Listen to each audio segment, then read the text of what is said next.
Daily हम नहा धोआ के पूजा कर ले छी, पूजा करके तब कोनो काम करे छी। तो नमस्ते, प्रणाम, राधे राधे।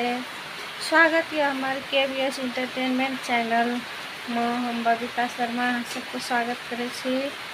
और आई शनिवार डेली ब्लॉग में स्वागत है, फिर स्वागत करे छी। और अभी हम चाय बनावे छी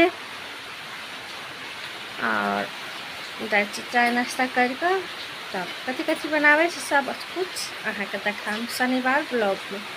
और आए शनिवार रहे तैसे आए लेटे के उठलिए, सब चीज़ लेटे से कर ली। अभी 9 बजे से 9 बजे चाय पिए छे, दिन भोरे भे जाए छे 9 बजे। देखू गाइस, आई शनिवार के दिन कते पानी पड़े छे, दिन भर है पानी पड़ते, भोरे तो पानी पड़े छे।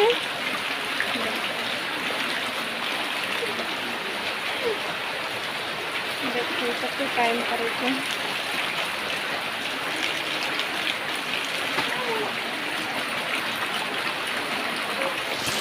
बउआ दैया से हम कथी करे छे,